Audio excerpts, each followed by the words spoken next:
Hello friends, welcome back to Reflections with Randeep. Over the last few days, I have been thinking that we have so many news outlets. There are newspapers, there are TV news channels, and of course there is social media. And there are so many countless platforms on social media. Come to think of it, social media is probably the most dangerous news channel or news outlet, if at all you can call it that. We all know how dangerous social media can be. It has got a unique power to spread rumors that can cause riots and that can cause killings of innocents, their lynching.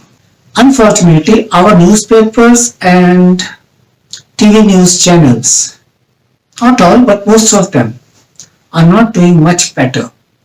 Nowadays, it has become very difficult to distinguish between truth and falsehood. In a Congress NCP government led by their ally, the Shiv Sena, Hindu sadhus, Hindu monks have been lynched. And while the Hindu monks are being lynched, the police are watching. The Hindu sadhus are easily identifiable with their saffron clothes. So there is no doubt about who they are and what the intention of the killers are. Their car is stopped. The sadhus are stoned. And no, Uddhav Thackeray, this is not a case of mistaken identity. This is absolutely, Uddhav Thackeray, a case where because of the identity of those who have been killed and lynched, they died because of their identity. So have the courage to say that, Mr. Chief Minister. Because in your state, the Hindu sadhus are stopped, they are geared from all sides. They are attacked with axes and sickles. And then in the full presence of the police, they are brutalized non-stop, they are beaten, they beg, they are beaten again and again till their cries turn into silence and they die on the floor with the police as witness to this murder. Let me ask you, my dear viewers, if this had happened in a state run by the BJP, and if instead of Hindus, the ones who had been lynched, and let me be very direct about it, if instead of being Hindu monks, the ones who had been lynched had been from any minority community, then would Nasiruddin Shah, Aparna Sen, Anurag Kashyap, Ram Gua, Siddharth Varadarajan, all that lot, and the Award Wapsi gang, would they have gone berserk today? Arnab Goswami, as you can see, is the knight in saffron armor. His rant against liberals is nothing but a clarion call to the faithful to rally round under his flag to protect Hindus, who are nearly 80% of the population, against the overwhelming 20% minorities of this country. Such is the fear-mongering that goes on, and that's something very dangerous. Goswami is afire because two sadhus and their driver were lynched by villagers near Palghar in Maharashtra. The villagers were misled by WhatsApp rumors that child lifters were active in that area. Goswami loses no time in pointing fingers at the minorities for conspiring to kill these three innocent persons. They were innocent and they were killed under a mistaken belief that they were child lifters. But our man immediately started pointing fingers at the minorities.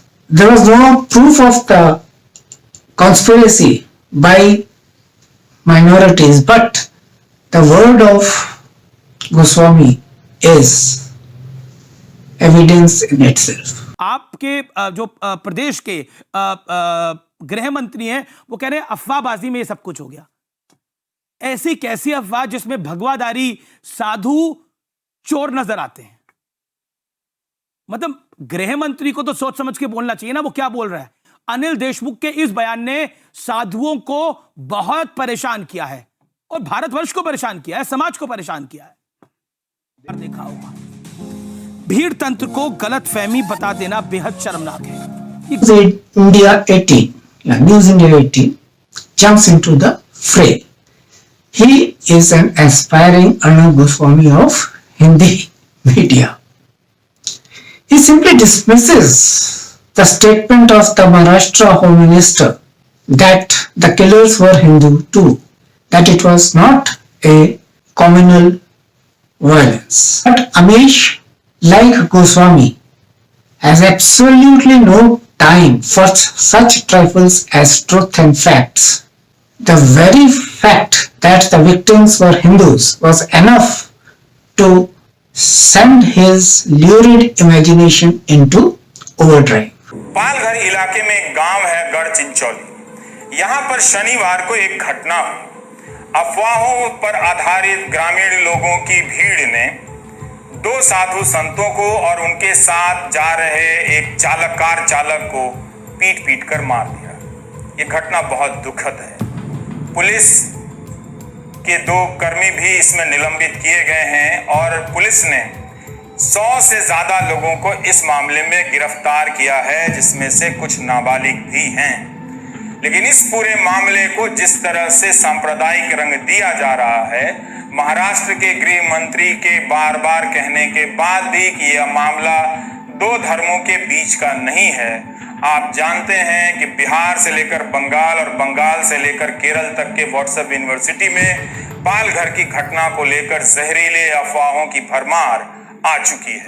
There still are some journalists in our media world who still go by the old-fashioned facts, and Ravish Kumar is so unexciting when he presents bland facts.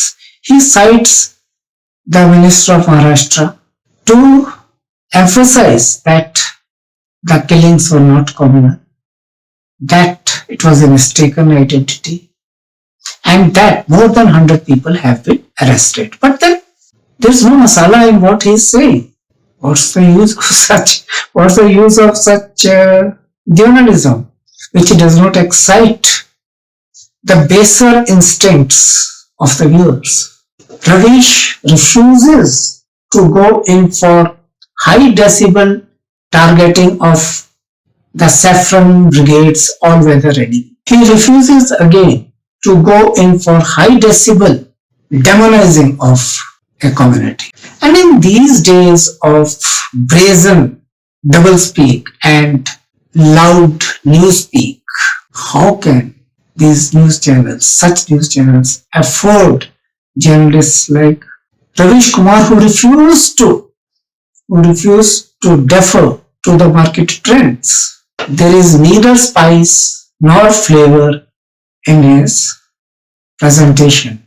So naturally he cannot be the superstar of the media. By the way, when 2 sadhus were killed inside a temple in Bulandshahr of Uttar Pradesh, the saffron brigade warriors went into the mute mode. The reason was simple. The killer was a drug addict. His name was Murari. So there was no scope for doing the things in which they are so talented. Of course, even otherwise, for Goswami Devgan type of journalists, it would have been very difficult to take the UP government to task for the deteriorating law and order problem as they did to the Maharashtra government. We know who is the Chief Minister of Uttar Pradesh. The cow for tonight's debate is a metaphor of Hindu faith. The cow, the sacred cow, is a metaphor of Hindu customs and equally, therefore, an example or an exemplar, whatever word you use, for the Hindu way of life. And cowphobia in that sense is the view that being rooted in tradition is bad. The view that being rooted in your own culture should be a subject of hate or embarrassment, and certainly being rooted in your own culture should not be a matter of pride. Ladies and gentlemen, I believe that if there is anything holding India back today, it is therefore #cowphobia. Interestingly, the word Goswami in Sanskrit means the Lord of Cows. Now, in our mythology, this title is for Lord Krishna, who is revered as a lover, a philosopher, and a warrior. Arnab Goswami's desperate attempts at polarizing journalism, regressive theology, and partisan politics have not helped him in fulfilling his dream of becoming the Indian media's presiding deity. Who can forget his on-screen reverence for the holy cow? His finger-wagging warnings would have looked very comic had things not been so tragically serious in our country, where cow has become an explosive factor. Just recall two incidents in which traditional skinners of dead cows were mercilessly beaten up by Gaurakshans. Night, when a mob of people marched towards the Rohitwas area of Kasur village and allegedly attacked the house of the victim. Police has also booked 5 persons in an alleged case of atrocity and assault of Dalits.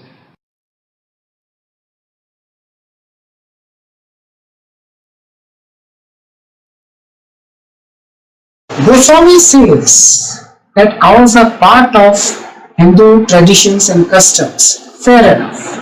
But what about the painful condition of stray cattle dying in slow death in the Gaushala? Where are the Gaurakshans?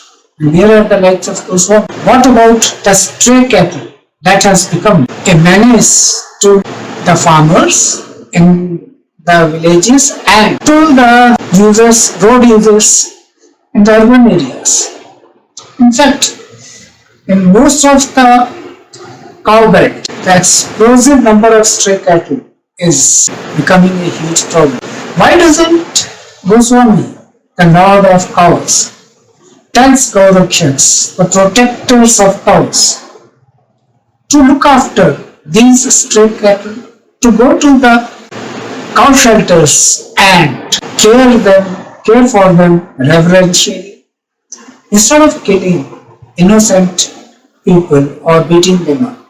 For how does the lynching of innocents by the roadside is of any use to Gaumata? I hope he understands at least this much of it. Arnab Goswami is absolutely innocent of the nation's need for facts, not demagogy, of informed opinion, not biased nonsense. The nation wants trustworthy media, not foot soldiers of vested interests. There was a time when newspapers were relied upon for facts and true information. This was thanks to the benchmark in journalism set by people like Charles Prestwich Scott, a British journalist, politician, and publisher. In 1921, he wrote an essay in which he argued that the newspaper's primary role is to provide accurate news, where facts are sacred and opinion free. And in the editorial comment, the comment should be frank but fair. So you just can't write anything you wish to, or you just can't write with your eye on the mood of the boss, whoever that boss is, whoever is pulling the strings. It is for us, the people of India, to make sure that the media follows the essential and basic ethics of journalism, that the interest of the country and the society should be foremost and not the interest of some politician or a money bag. And then and only then can we have a genuinely cohesive, progressive society. Thanks for watching this and listening to me. I'll come back with some other relevant topic the next time. Bye. Take care. Thank you.